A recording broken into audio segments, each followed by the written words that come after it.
welcome to my YouTube channel. My name is Kwezi and today I'll be sharing my birth story. So on the 17th of September 2024, I gave birth to a beautiful, healthy, perfect baby boy. And I know that whilst I was pregnant and even before I was pregnant, I just love watching videos and listening to other people's birth stories. So it's about time that I shared my own. My birth story is gonna be really detailed, so I'm going to break it into 3 parts. The first part is going to be about how I prepared for labor. The second part is going to be about my labor and delivery, and the third part is going to be more details about my hospital stay. This is part 1 of a 3-part series.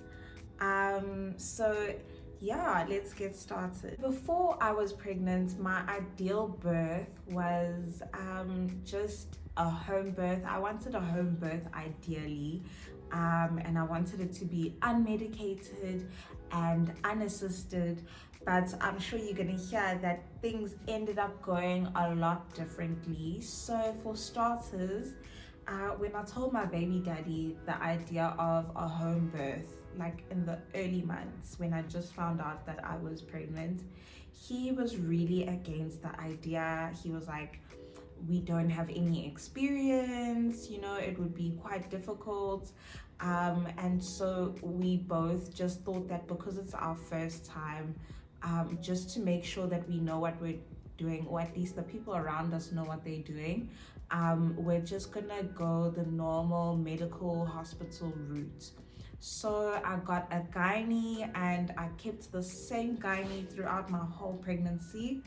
And he's a lovely old man, and he's actually a family friend, so I felt so safe around him. And yeah, I completely just put my life in his hands, and I just completely surrendered to all his wisdom and just trusted that he's gonna help us through this journey best.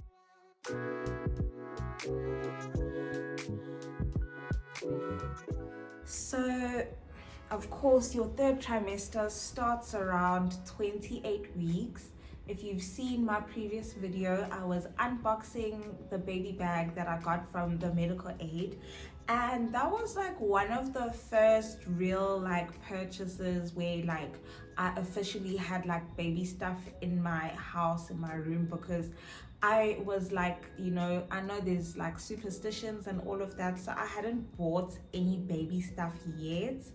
And I was trying to not go into labor because I was getting so crampy around 6 months. I had a lot of cramps down low in my pelvis, so I would always just try to rest as much as possible. And I think I even stopped working out completely because I was so worried that I was going to go into labor early. But every single doctor's consultation, my gynae didn't have any concerns, and he felt that the baby and I were perfectly healthy and that we were just a low risk pregnancy. One thing I do remember is that as soon as I entered my 3rd trimester, my mom, who I call every single day and who has 4 kids of her own, would tell me every single day, once you're in the 3rd trimester, anything can happen at any time. You could literally give birth at any minute. You could have a premature baby, you could have a baby that's past due. So you need to have your hospital bag packed and ready to go. And that really sent me into just baby mode. So I was so stressed that I could go into labor at any second. And literally every single sensation that I felt, I thought I was going into labor. I had lightning crutch. I was texting my baby daddy. I'm oh my gosh, I'm going into labor. I had Braxton Hicks because I didn't know that Braxton Hicks, I didn't have a contraction to compare it to. I really thought that the Braxton Hicks were the real deal and that I was going into labor right then and there. So yeah, that was really tricky. Just every single sensation making me think that I was going into labor. But yeah, so with the hospital bag, um, quite early on, I chose like a suitcase that I knew I wanted to use. I also had the baby bag from the medical aid, and I made a list with my mom, and we just put a list together of things that she used when she gave birth. And then I also got a list from like random sources on the internet, and it was a long list of stuff. And like normally on a normal day, if somebody says, oh, you know, you're going on a trip and you need 5 pairs of pajamas and you're gonna need 3 bras, that is so easy to put together because you already have your wardrobe. But when you're super pregnant and you outgrow literally all your clothes, it basically means your hospital bag might just have to be like all new purchases. So like I was so big compared to the beginning of my pregnancy and a normal day. Like my bra size went up until I actually stopped measuring. Like I was a 34D, and by the end of my pregnancy I was buying bras that were like 42D, 42 double D, and the fit was always weird, always wrong. But yeah, so putting together that hospital bag was tough. The last resource that really helped me put together my hospital bag was when I finally found out which hospital I was going to give birth in, and I found out that I'd be giving birth at Mediclinic here in Pietermaritzburg. And I was able to go on their website and check out their list of things that they want you to bring when you come to the hospital. So that really helped because I was still like not sure, but once I had that list from Mediclinic, I knew like this is exactly what they want me to have, and that made it so much easier for me to narrow things down. I spent quite a few months buying stuff for my hospital bag. Every time I'd leave the house from 7 months, I'd come back with at least one item. And yeah, I was able to put together like a really impressive hospital bag at the end. So what I'm gonna do is I'm gonna link everything down in the description. So I'm gonna link Mediclinic's list for a hospital bag and all the other resources that I used. Anything that I mentioned in this video, just rest assured it's in the description below. You'll be able to find it and use it yourself.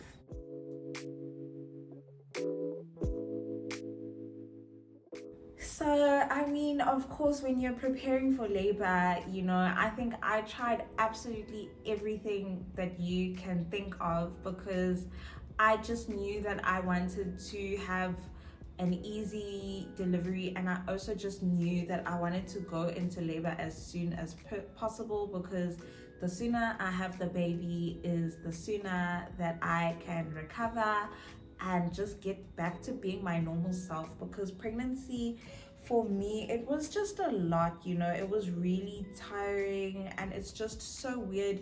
Your body is just not your own during pregnancy. You don't feel like yourself, or at least for me. So I just really wanted to get it over and done with as soon as possible. One of the things that is recommended is sexy time if you're trying to go into labor. So I tried to keep up and keep active sexually throughout my pregnancy, but like round about the 7-month mark, it just wasn't that easy to keep up. I think my libido just died on me in the 3rd trimester. I don't know why. And I did try, you know, to have some sexy time, and unfortunately I had a really big bloody show after the act, and then like the bleeding just didn't stop. I kept spotting, and my gynae ended up having to treat me for an infection. So after that, he was just like, okay, no more sexy time for you. And I was like, no, because I'd heard so many things that's how you get things going. So I was really, really bleak when my gynae said no more sexy time for me, and I knew that I was gonna have to find another way to go into labor. So yeah, third trimester was super, super uncomfortable. I was just so big and I just could not sit down comfortably. Like, to sit down on a couch or a chair was so uncomfortable. I felt like I was squashing the baby. Like, it just wasn't a vibe. So third trimester, one thing I did that really helped, I think, me move things along, is that I was standing all the time. All day I was just standing and standing and standing because it was the most comfortable position for me.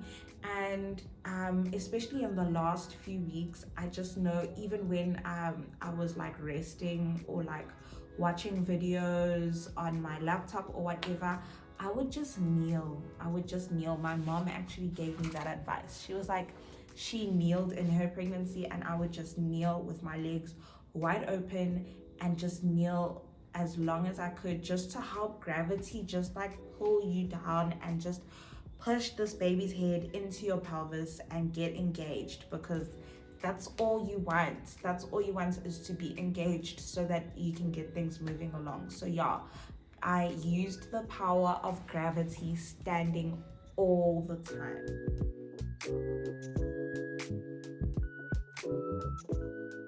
Another thing that I did was change my sleeping posture.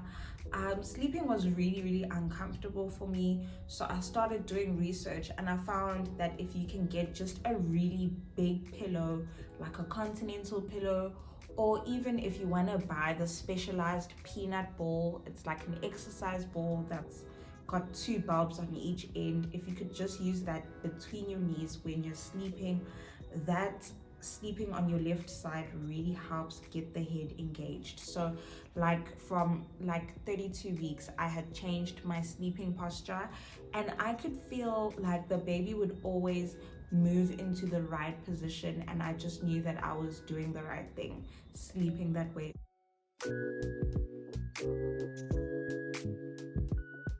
From like 33 weeks, I remember 33 weeks was the same week that I had my birthday, and I was ravenous. I was eating literally non-stop, all day, all night, even waking up at night to eat even more. Eating is like so important, but I think I probably took it too far, because I do remember going to the doctor, and the doctor was like, okay, you're starting to just rapidly gain weight, because I had managed throughout my pregnancy to keep my weight gain like super low. Like, I was like just gaining like a cool 7 kgs, but from 33 weeks I just gained like 10 kgs until the end of my pregnancy, which sucked.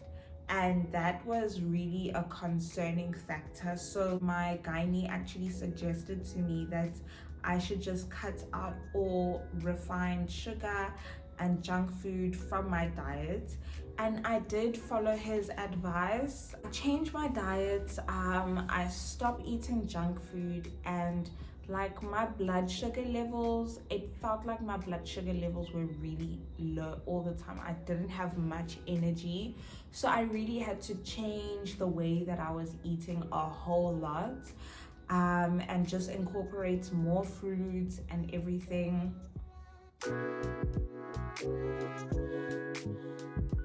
At around 34 weeks, I was traveling. I was with my sister, and I was literally eating a soft piece of bread, and my tooth just broke in half. It was my molar. It broke in half right at the back of my mouth, and it was so weird. And like, even like, it came out in a huge chunk, and there were like more tiny pieces of my tooth, and I was just like, oh my gosh, like, what is going on? So I saw my gynae a few days after that, and he was like, oh, you must be suffering from a lack of calcium. And that was weird for me, because I just felt like I was drinking milk every day. I was eating Greek yogurt pretty much every day. I was also just craving dairy products like crazy, and I even bought like Nido, which is like powdered milk for kids that's like fortified with extra vitamins. I was drinking that. So despite me consuming all this dairy, and then I also had my pregnancy multivitamins that had more calcium in it, it was still not enough. My baby at that point had just stolen all the calcium from my bones. So then my gynae then recommended that I take even more calcium, and he put me on calcium supplements. And I'm still taking them postpartum. But yeah, that was so scary that babies just need so much calcium.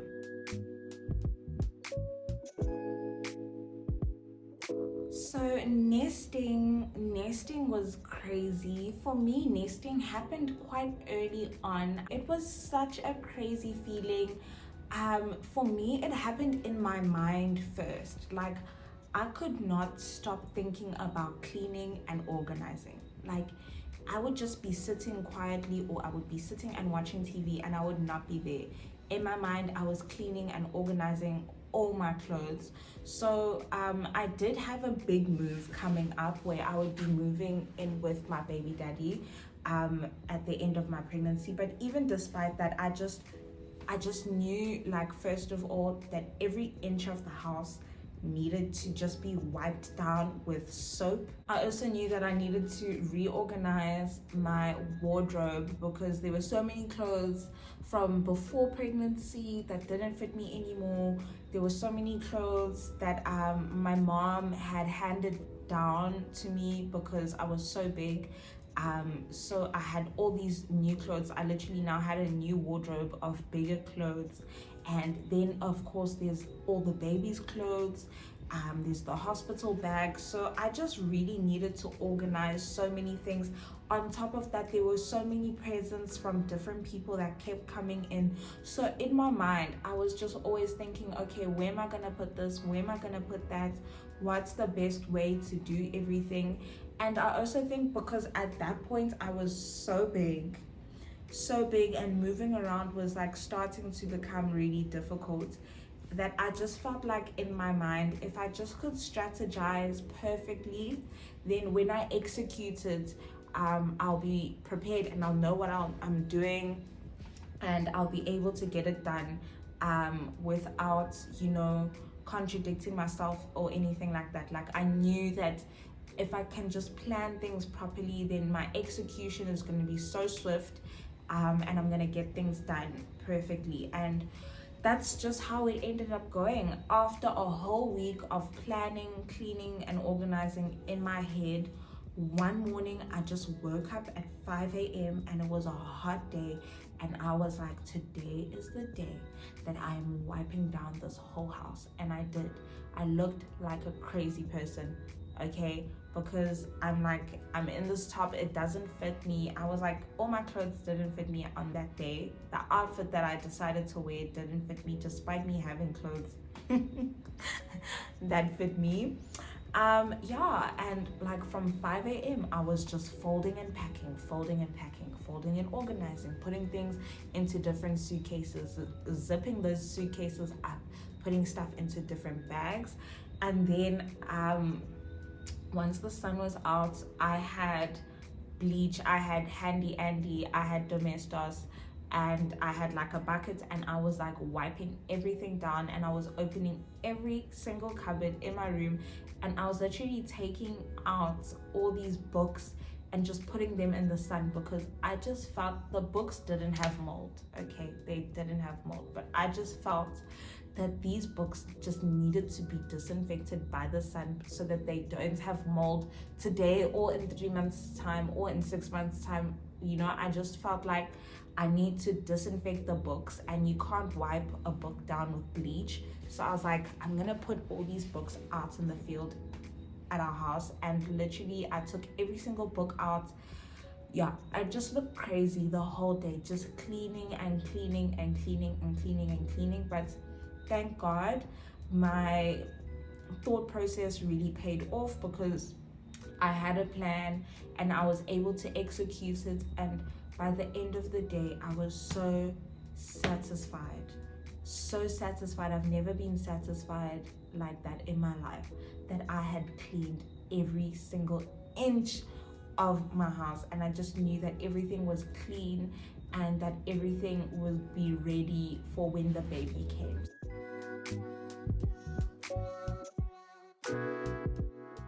Then finally at 36 weeks, I was able to buy pineapples, dates, and I just really hoped that this was gonna get me into labor like yesterday. I was having like 10 dates a day and like maybe half a pineapple a day, and I just remember I was buying the whole pineapple, like a whole head of pineapple, and cutting it up, and I cut it up all the time until my hands literally started peeling. My hands were raw from all the pineapple.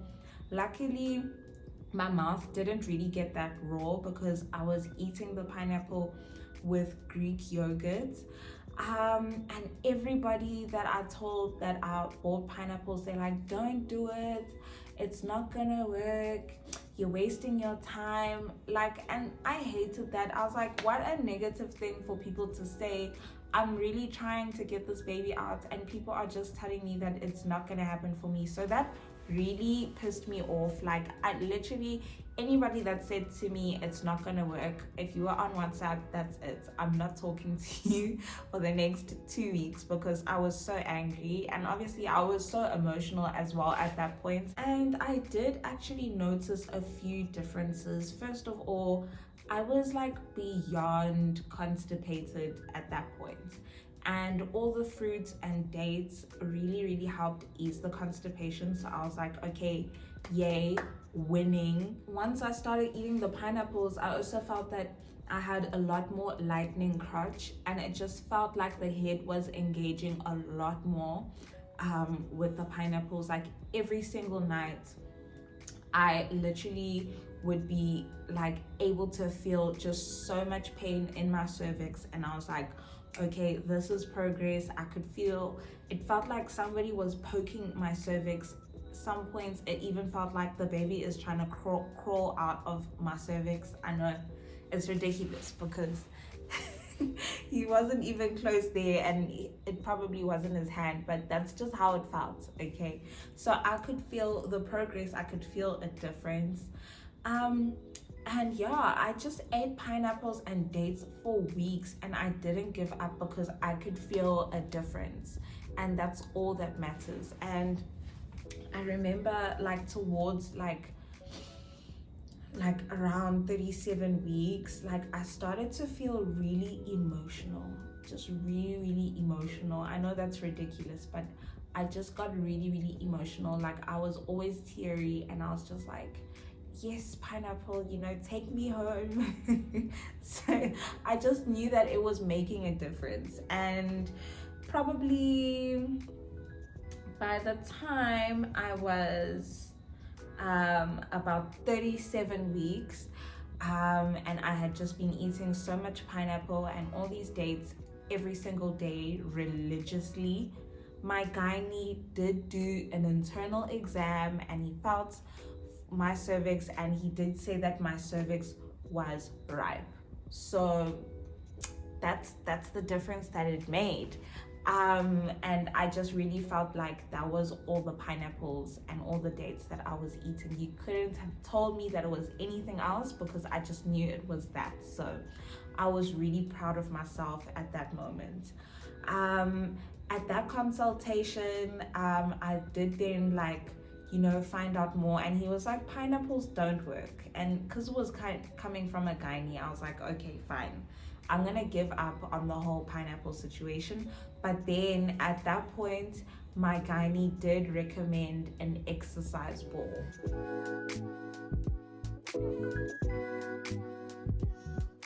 So 37 weeks, my gynae recommends that I start using an exercise ball, but I cannot like convince my baby daddy to buy it. Like, he'd seen me try so many different gimmicks. He was like, he's not participating in this gimmick as well. And he was like, if it's gonna happen, it's gonna happen. And yeah, so at that point I was just playing the waiting game because my cervix was ripe. In fact, my cervix was so ripe that when my gynae did the internal exam, I had cramps for like 2 hours after that. And I was like, oh my gosh, did this internal exam just like throw me into labor? And it was the shortest exam. Like, I know for a fact he didn't do a membrane sweep because he had said like, no, we'd need to wait for that. But like, yeah, I was sure that I was finally making progress. Like, after 37 weeks, I was really struggling at that point with food aversions. Like, it was worse than the first trimester. I thought the first trimester was rough, but like, it got really bad. I could not stand the smell of like Tupperware, anything that was plastic. I couldn't do it. And like, as a result, I literally, because at home we were doing food prep and we'd always put it in containers that were plastic, we had to change and put all our food prep in like glass containers and like stoneware because I couldn't handle the smell of plastic. And also with certain foods, I can't even remember, but I just remember that there were certain foods that I could not deal with. I think I couldn't do Viennas, I couldn't do cold meats. Well, I shouldn't have been doing that either way, but like, I couldn't do it. Yeah, just like certain curries, I couldn't do it. I couldn't do fish. Like, it was so sad because like my gran would cook with so much love. My gran would cook for me with so much love, and then I would literally just have to tell her, I'm sorry, I can't eat it. I don't feel like eating it. I feel like eating something else. And that was like so heartbreaking at that point. But you know, those are just the last days. So I just knew like, this discomfort is temporary and I'm gonna meet my baby soon. So it like, we just all put up with it at that point. So once I had passed like 37 weeks, my mom like really decided to impart some knowledge on me. So one of the things she did was she told me my birth story in like full detail. And I mean like how she gave birth to me, because I just knew that I was born at Mediclinic, but I didn't know the nitty-gritty details. And I think that made a huge difference because it really opened up my mind to all the different possibilities that exist in labor. So my mom told me, first of all, that she got induced, and she just told me about like the different pain relief that she used, and she told me that they used, I think they used tongs.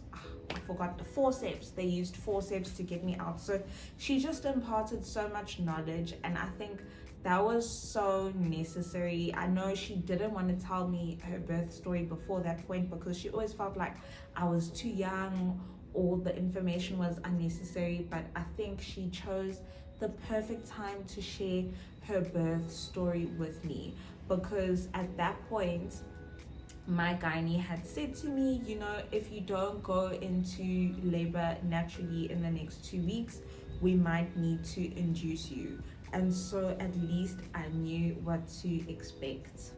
Another thing that was so important that my mom then recommended that I do is just find out how much support I'm going to get after I give birth.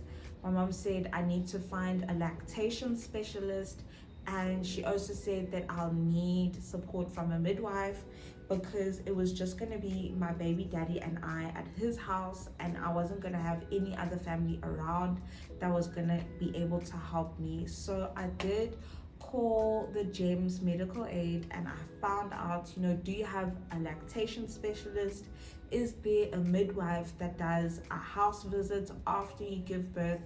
And they were like, no ma'am, no, we don't do that.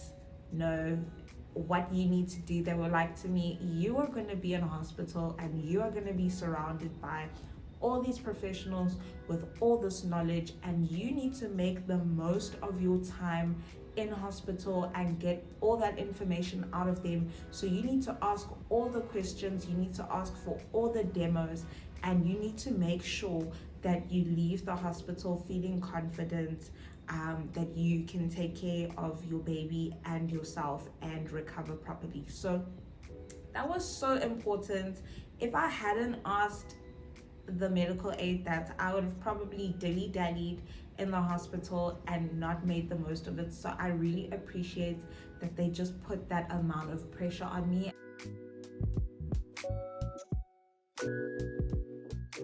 Around about like 38 weeks,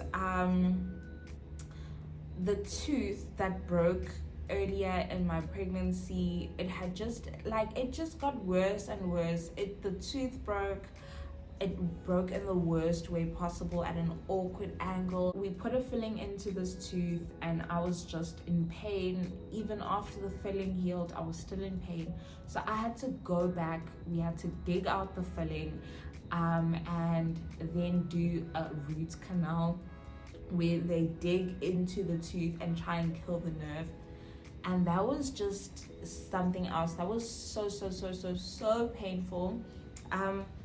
My gynae did say that I was allowed to have a local anesthetic injected into my gums and everything like that, but still, besides that, I was just so raw. And even the root canal did not happen in one day. It happened 2 weeks apart. So it was just so long, and it just dragged out for so long. And by the time I finally came in to the dentist for like the last day of doing this root canal, and she was just digging into this tooth, and at that point it was just a wound that she kept having to reopen and reopen and reopen. When that was finally done, I had just lost my appetite. I like the taste of the antibiotic. She put an antibiotic gel in my mouth and all of that. Like, it just all just killed my appetite, and I was so not into eating. And that was at a point where I really needed to eat because the baby was so big and needed so much energy, but I was just not there. And then, as if that's not bad enough, a few days after that, I just get the worst flu. I don't know if getting the flu is a sign that you're gonna go into labor, because I have noticed other YouTubers also mentioning it, like Sarah's Day. So I thought I'd just throw it in there. I got the worst flu of my life. I couldn't get up, I couldn't eat. I was just done for, and it was at a time where I couldn't even take any medication. So it was like really brutal. I got the chills. It was icky. But thankfully I recovered from it quite quickly, even though it was like so intense. Like the next day and the day after that, I just got better and better, and it went away.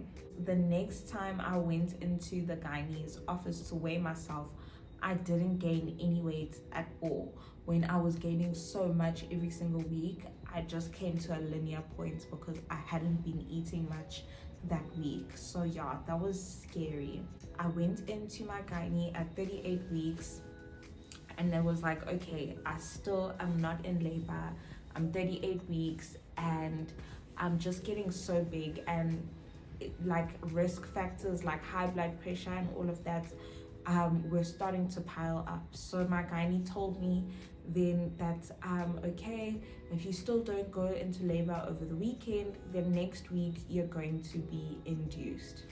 And then over the weekend I did the big move from my grand's house to my baby daddy's house. And then yeah, we just knew that okay, one way or another, on Monday we're going in to have our baby. We just spent the night together drafting the baby's name because we had so many different options. Everybody came up with suggestions and we just tried to put them all together perfectly, and we came up with the perfect name. And yeah, that was probably it with me preparing for labor. I'm sure you noticed that I didn't mention shaving as my preparation for labor. Shaving was not really something that I was worried about in preparation for labor. The gynae didn't mention it to me, no one mentioned it to me. But I had laser hair removal on my lady parts a few years ago. So till this day, I don't have much hair down there. And then for other areas like my pits and stuff like that, I struggled my whole pregnancy with hyperpigmentation. I just knew that if I shave, it's gonna irritate my skin further. So I just knew that I'm just gonna leave it the way it is until I recover from the pregnancy, and then I can go back to my normal shaving habits. So yeah, I didn't shave anywhere in preparation for labor. And yeah, that was pretty much it. Like, when I think about preparing for labor, I just know that the one thing that I did that I would change is that I just felt so much pressure to go into labor super early. In my head, I just really thought that I would give birth at 36 weeks. And so to have to wait until 39 weeks, okay, it doesn't sound like that much of a difference now that I'm saying it, but because I thought I would go into labor by 36 weeks, it just put a lot of pressure on me, and I just always felt like I was running late for all the pregnancy milestones when I was actually on time and I was perfectly fine. So yeah, I would just recommend, if you're waiting to go into labor and everything, just relax. You've got 42 weeks, you shouldn't really need to worry all the time, and your baby is gonna know like when it's time to come out, and he's gonna come out or she is gonna come out in their own time. And yeah, of course, also listen to the advice of your doctors. But yeah, I just think less pressure, just relax, and everything will happen the way that it needs to happen. Thank you so much for watching, and make sure to check out my part 2 video where I will be talking about the labor and delivery in detail. Thank you so much for watching. Make sure to give this video a huge thumbs up if you like this type of content. Comment below if there's anything that you'd like to say, and make sure to subscribe if you haven't already. Thank you so much for watching. Is this the baby? It is the baby. Oh my